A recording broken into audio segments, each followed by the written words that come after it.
Good morning, everybody. Happy Wednesday. I'm so happy to be here. Carrie, you're the first one that dropped into the chat over here on my side. So it's great to see you guys. I'm happy to be here as always.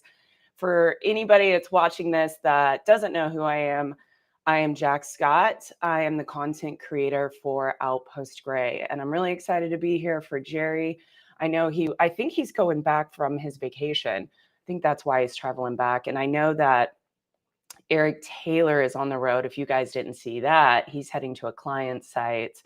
So I am second string stepping in. Hey, good morning, Jim.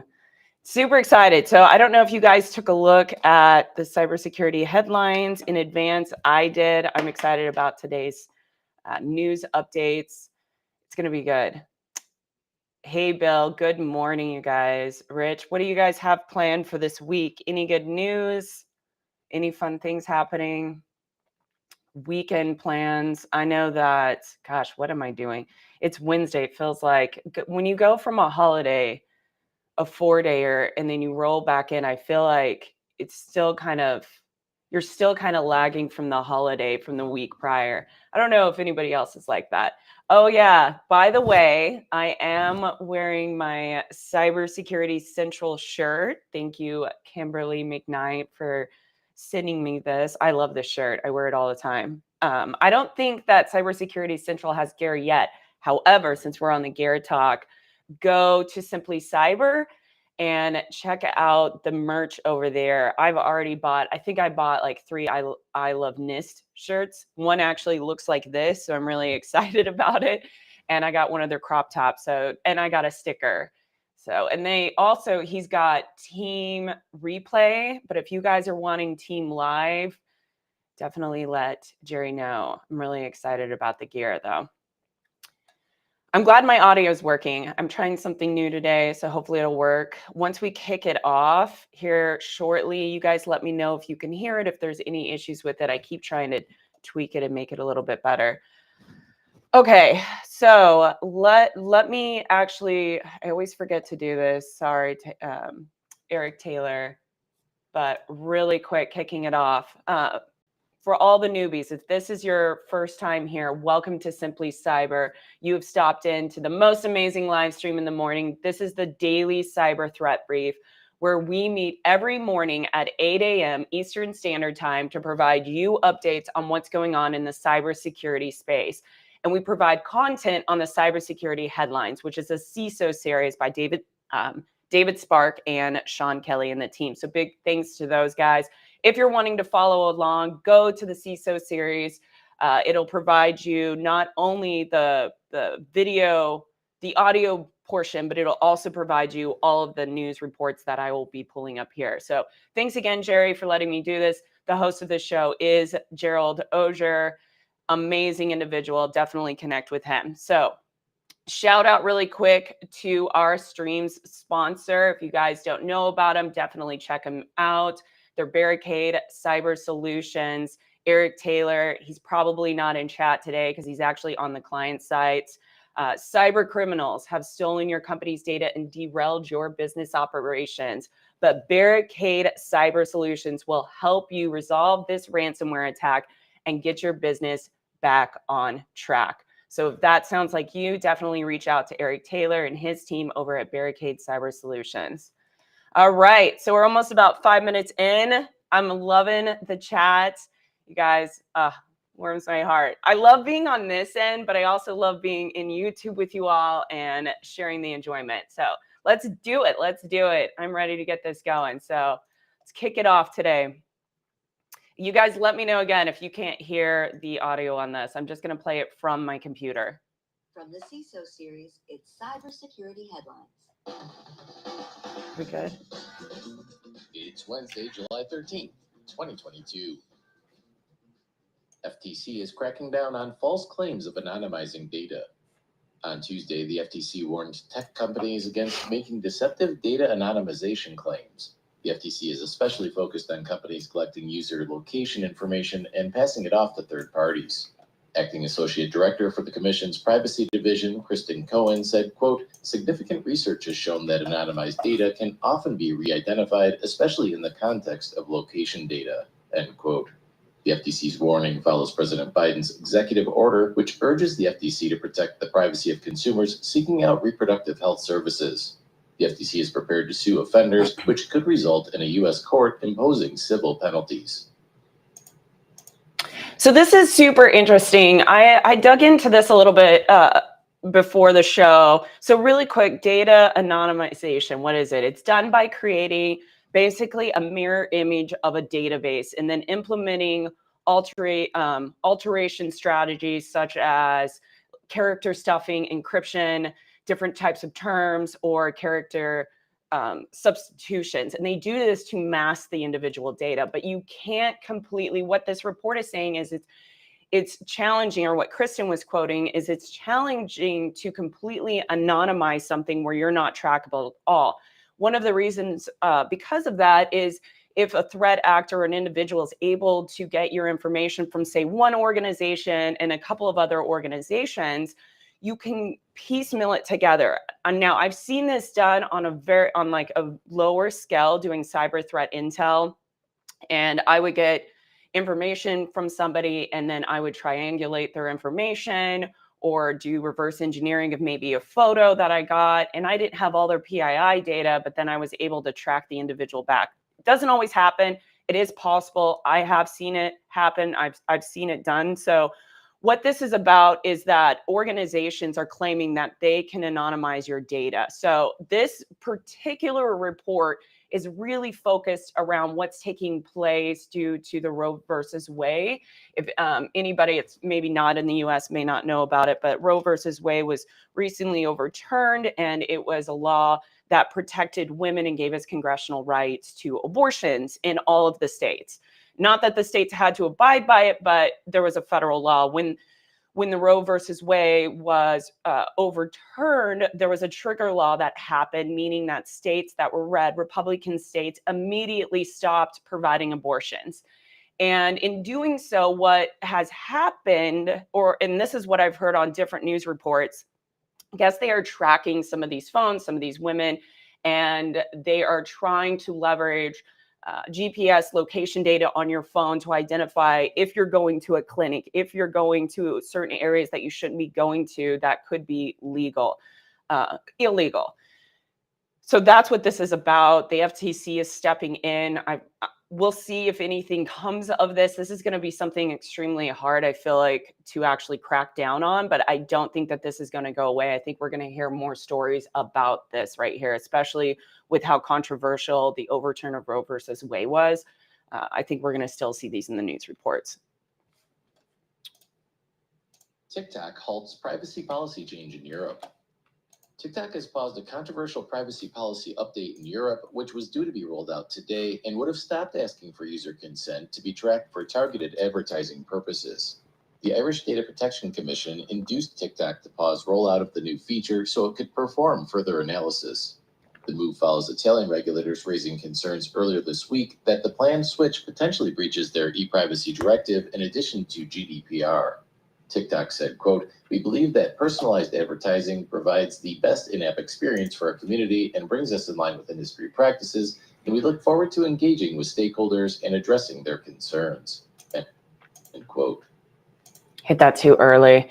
And I saw some messages come in on the Roe versus Wade. Just so you all know, I'm not well versed in that. So I'm speaking only from my research and my understanding. And I did do research before and after what took place. And I know there's a lot of gray areas. I know there's a lot of things that I don't know. But Brian Woods, not all of the states are tracking the females. It's just been known that some states are talking about tracking these women. Has it been done? I don't know. I would have to research and do more around the tracking portion, but I have heard about it in news reports. So we'll see. It would be really cruddy if they were doing that, but I live in Virginia, and I don't know if I think we're blue again, or are we red again? I digress. So TikTok, to this story right here. This isn't going away. We keep hearing about TikTok every week, and this is typical with it when you see a dog with a bone is what I like to call it, because when there is a way to, what's a great example? Gun violations that we're seeing in the United States. Whenever there's a shooting that takes place, there's a ramp up of a lot of news reports that come around it. When there's a ransomware attack, another great example, especially I love working at the congressional level and watching policies roll out. And a lot of times within the cybersecurity space, they roll out after an attack occurs or a cyber attack happens. TikTok, this is the time for it.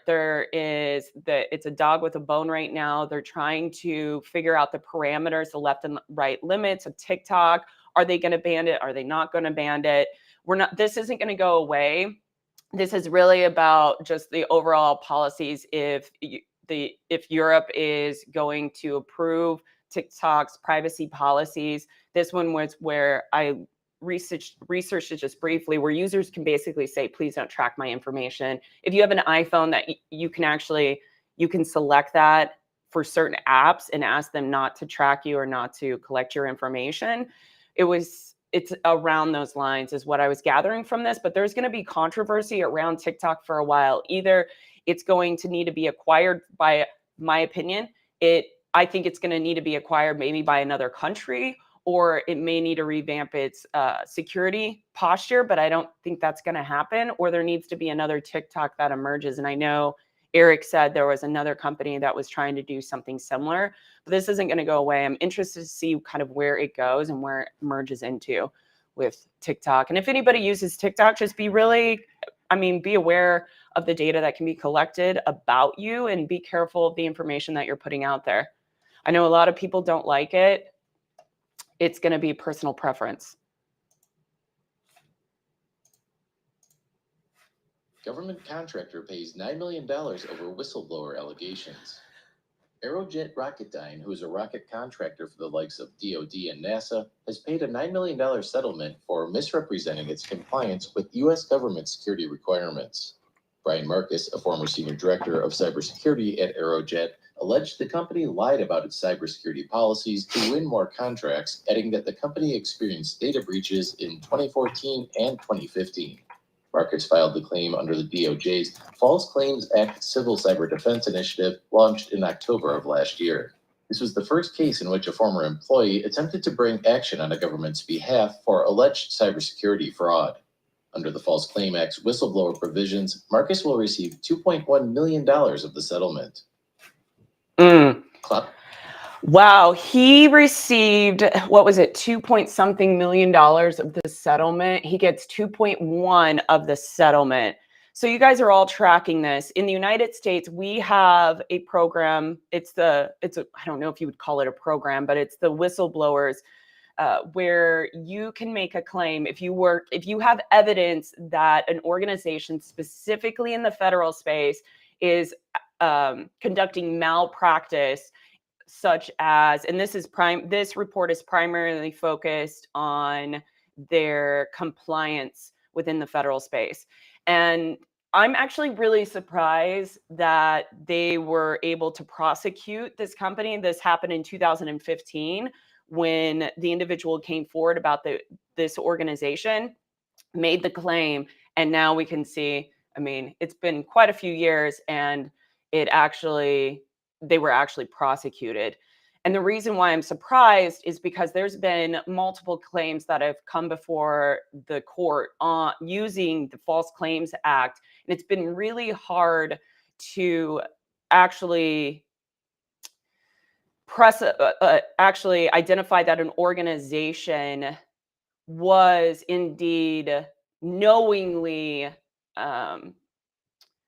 claiming that they were outside of compliance. And what I mean by that, if you read through the False Claims Act and what is required to be persecuted, the organization has to knowingly be out of compliance or knowingly be conducting malpractice within the federal space. And that's really hard to justify, because a CEO or an executive or stakeholders could easily say, well, we didn't know, we had the CISO in charge of it. We didn't know, we had an assessment team go through. We thought we were all good. And that's kind of been the gray area for some of these cases to not be prosecuted. And so this is really interesting. I think that this could be one of many organizations that we start seeing, especially with CMMC rolling out, because CMMC, if you guys are familiar with the cybersecurity maturity model, which was rolled out a certification process through the federal government to secure our supply chain. So any organizations, again, that works in the federal government that is supplying goods and needs, services, all of that to the federal government, they'll go through a certification process. Some of those can self-attestation, which is they can basically say, we are good, our controls are good, we've done the necessary 171, NIST 171 requirements, we're good to go. And if a whistleblower steps forward and say, no, they're not, they can be prosecuted and go forward. So CMMC was trying to leverage this. They actually had decided not to because they didn't think that it was going to be able to have enough hold. But we can see here $9 million, and the whistleblower got 2.1 million. It makes you kind of wonder how many more people are going to step forward and make these claims about organizations to secure their infrastructure. So very, very interesting. I think we may see more of these in the near term.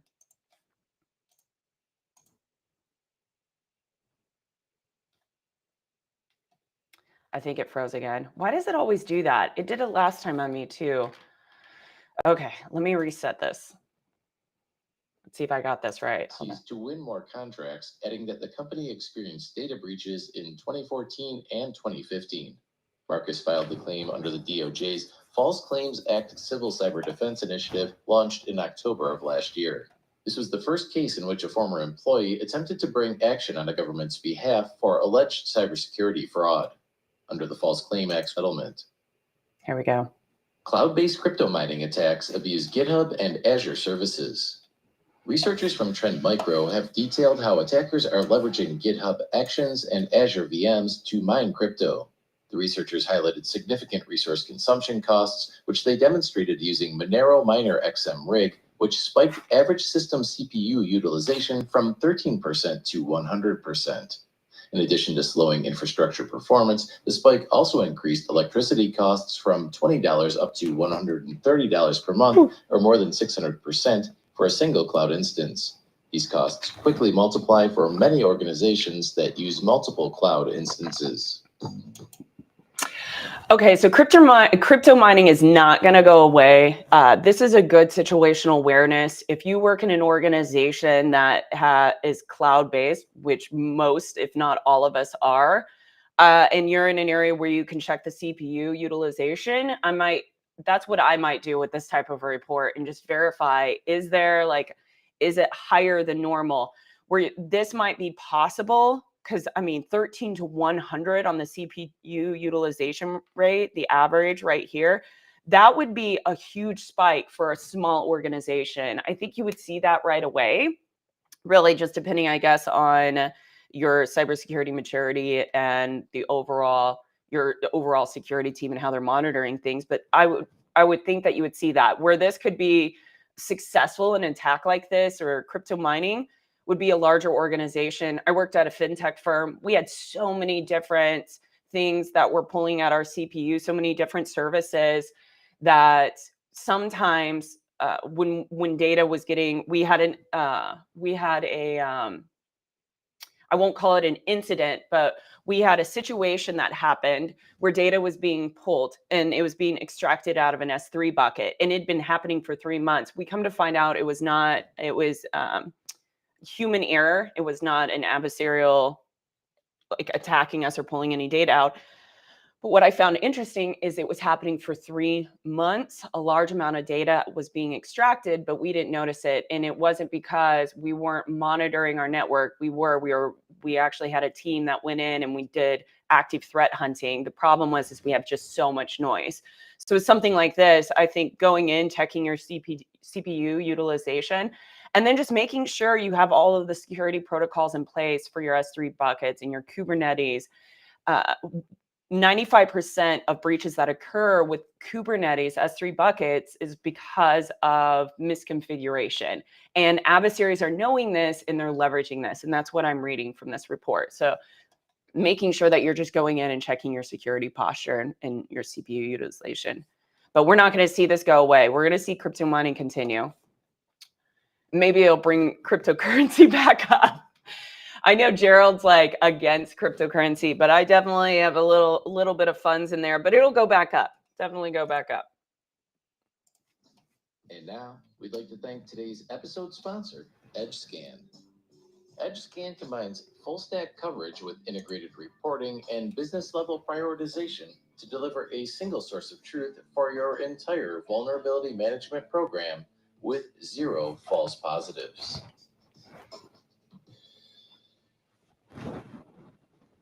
Cyber insurers are seeking new risk assessment models. The 2022 Cyber Insurance Market Trends Report from Panacea found cyber insurers lack confidence in underwriting processes. With respect to their cyber risk evaluations, only 44% of insurers said they were very confident, while 46.5% said they were somewhat confident, and nearly 10% admitting that they were not that confident. Nearly 90% of insurers called for a consistent industry approach to evaluate client cyber risk.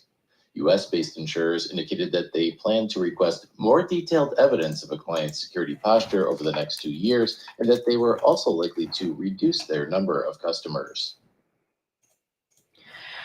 I think I saw Kimberly say that Jerry would get spicy about this. So funny, interesting story, not really funny. I was approached about cybersecurity insurance in 2018 when I lived in Vegas at a time long ago, it feels like. And I remember telling the guy, I was like, that's never going to take off. Like, why would I want to be part of that? Nobody's going to buy cybersecurity insurance. But the opposite happened. It took off. And actually now these organizations, it's like full circle because it took off. It was doing well. And now, as you can see, with all of the ransomware attacks, these organizations are being literally taken to the bank.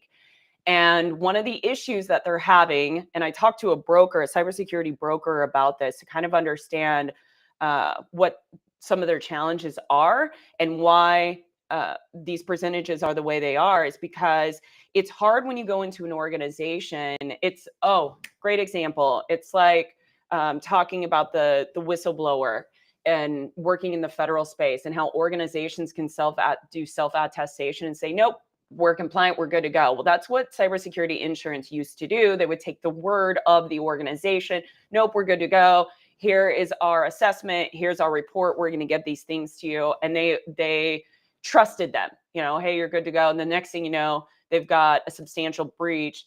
And Colonial Pipelines, for example, great example, that breach occurred because of a weak password. And if I remember correctly, the account was even a legacy account. The person didn't work there anymore, and they had just forgotten about the account.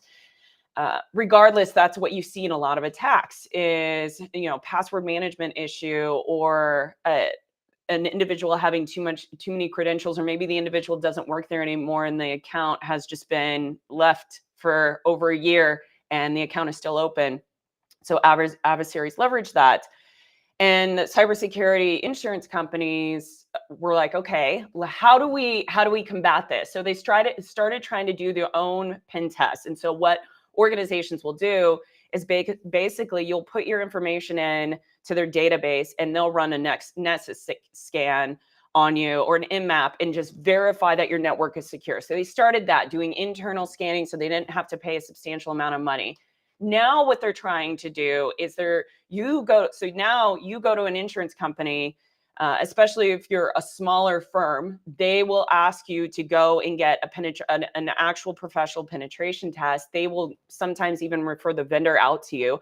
But for a small company, that could cost you, tens of thousands of dollars. It really, again, it depends on what you're needing done, the size of your organization, the data that you have, maybe the compliance frameworks that you utilize. So it's going to span out.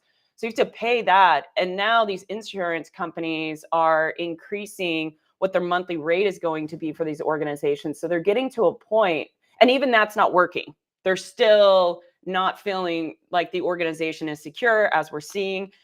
So what they're starting to contemplate and doing, and I think this is a good idea, is they're going to start supporting organizations outside of ransomware. So they won't provide services or insurance for ransomware attacks. They'll just focus on natural disaster, user error, insider threat, system malfunction will be the primary insurance that they will cover for an organization. I think that's more valid than trying to provide overall cybersecurity insurance. However, this report did say something that we as cybersecurity professionals try to harp on, which is an industry approach, an industry standard. I mean, I've talked about this within the different frameworks. Will it happen? Who knows? This again is definitely not going away, but what I think we'll see happening is the smaller organizations, the one that can't pay all of that money, they're not going to have cybersecurity insurance, or if they do, it'll be a la carte, where they will get like a lower rate because they'll only cover certain things like natural disasters, user errors, insider threat, things like that, but maybe not the actual cyber security, ransomware attacks, and certain malwares. Certain different types of actual malicious adversarial attacks. They may even, so much going on here. Stay tuned for that. This isn't going away. If anything, cybersecurity insurance will probably just move down to like skeletons, just depending in the next 1 to 2 years with it as far as their services. Oh man, why does it keep doing that? Okay, hold on, gotta reset. I think I got it this time though. And now it's time for You Should Probably Patch That Wednesday edition. I got it. AWS fixed 3 years old authentication bugs in its IAM authenticator for Kubernetes that could allow an attacker to escalate privileges within a Kubernetes cluster. AWS issued a fix on June 28th for the bugs, which were present since October of 2017. Customers who don't use the access key ID parameter are not affected. Meanwhile, Microsoft's July 2022 Patch Tuesday includes fixes for 84 CVEs in various Microsoft products, including an actively exploited zero-day CVE-2022-22047, an elevation of privilege bug in Windows Client Server Runtime Subsystem, or CSRSS. Okay, so this is just good to know, but very frustrating. I'm trying to look in the report. Okay. Vulnerability root cause was AWS IAM Authenticator since first committed in October 12, 2017. That's frustrating, but I don't know the backstory of why it took them so long to create a patch for this bug. But this stuff kind of drives me crazy. They did say that if you weren't running, I think it was the authenticator, there was a key,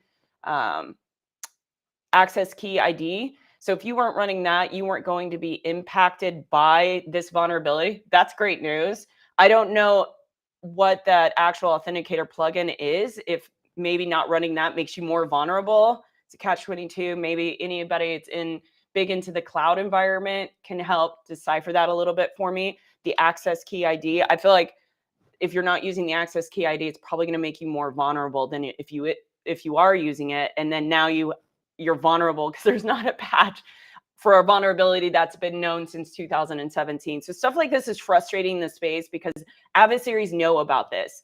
And there's obviously a way for them to be able to leverage this to get into your network, but it took a lot of years to make this patch happen.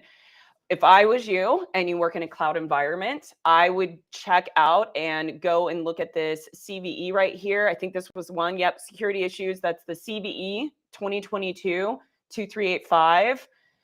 And this, so what happens, I guess, is it's a case sensitive. So within the code, so that's really interesting. Okay, so what's happening is, for example, in here, they show an example of the security issue, and it looks like the code was not case sensitive. So action, you could have a capital action, but you could also have a lowercase. And this allows the duplication parameters to happen, which could be leveraged to escalate privileges. So that kind of makes me wonder why they didn't fix that sooner.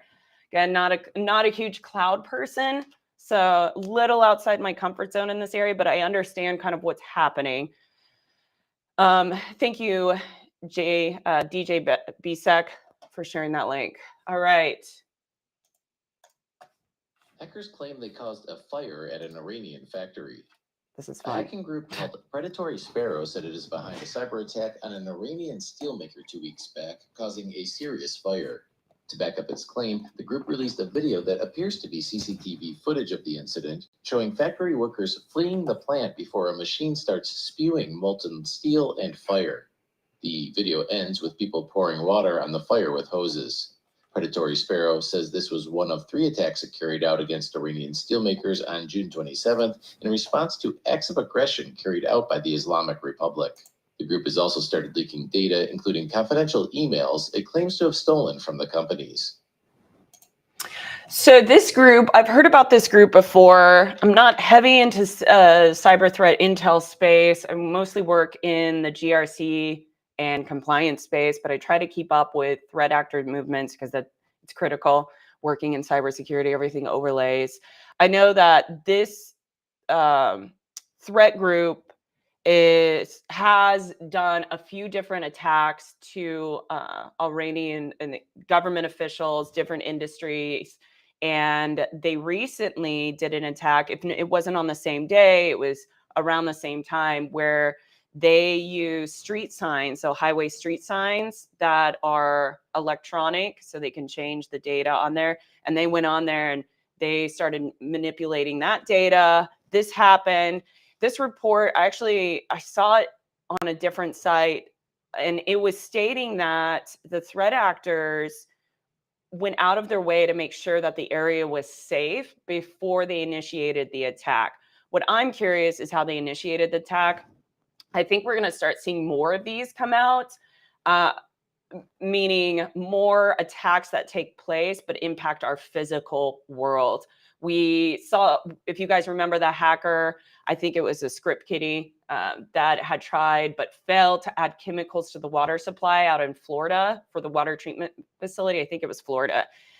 And had that happened, that would have had physical impacts. And I think we're going to start seeing more of this happening, either nation state. We may even see it in the near term with everything that's going on in Ukraine.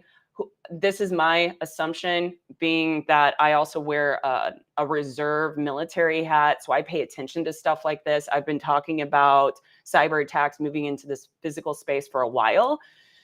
Outside of causing damage to the overall equipment, no life was lost in this, but this could have been, maybe they could have been testing, maybe they could have been sending a warning to the Iran government, who knows? Maybe they were just making a statement.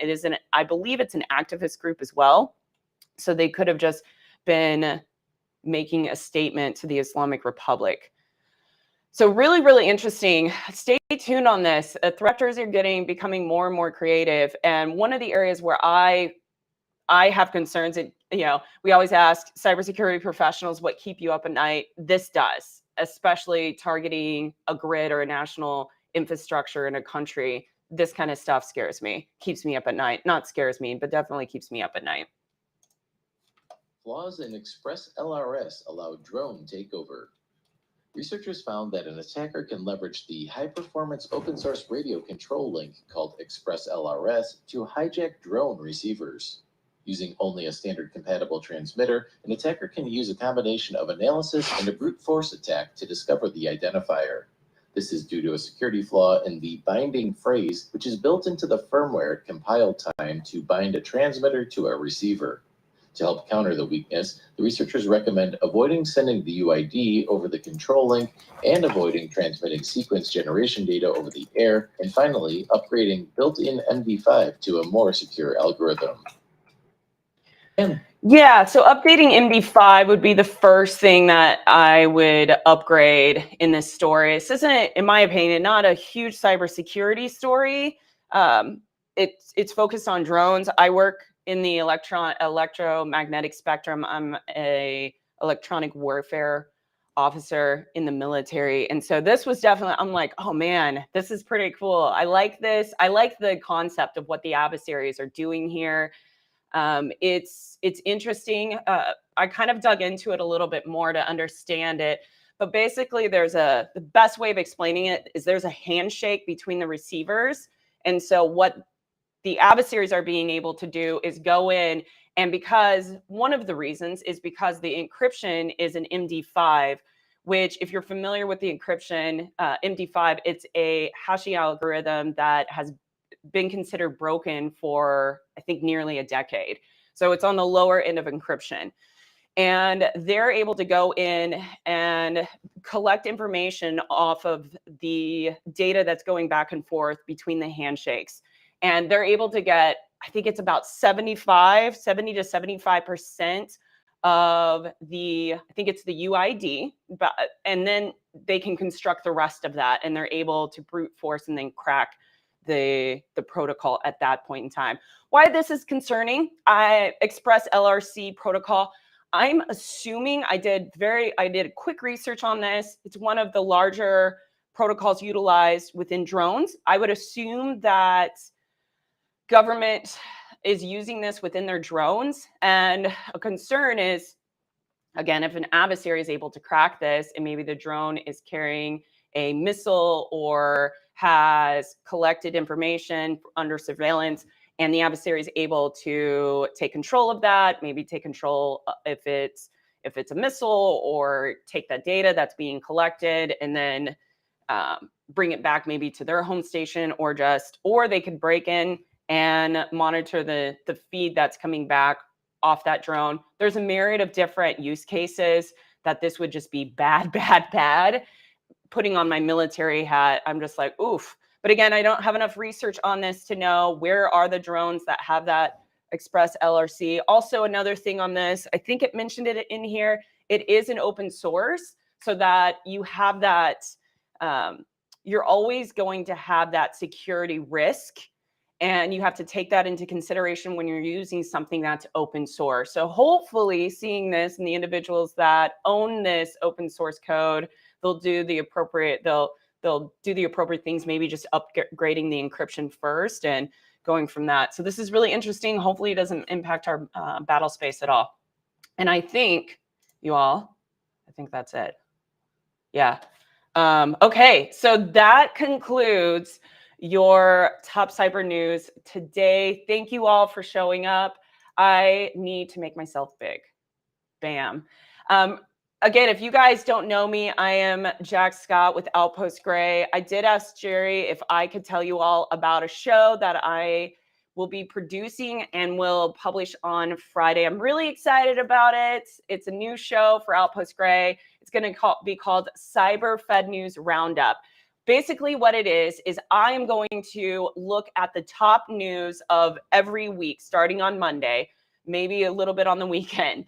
And I am going to give you a roundup of what is taking place in the cyberspace, specifically for federal news. Now, this isn't just for the United States. This is going to be globally. And I will give you a summarized report of about, we'll say, 3 to 5 news articles of what's happening in the cybersecurity space. So I'm really excited about this. This will be pre-recorded initially. The pilot is coming out this Friday. And I would love to hear from you guys because your feedback matters to me. This is a niche. Nobody's really doing this type of show. So I'm hoping that it'll resonate with you all. If it's something you want to see live and I can pivot into, I will definitely do that. But I'm going to do pre-recording for now just to save me a little bit of time and not do a whole lot of edits. So when you guys see it, it is going to be just like, here's the information, high level, and then I'll provide you links to deep dive into further research. So thank you all again. I hope you have an amazing Wednesday. You guys are the best. And Jerry will be back tomorrow. So I know you'll be looking forward to that. All right. I am out, signing off. Have a wonderful day. Bye, all.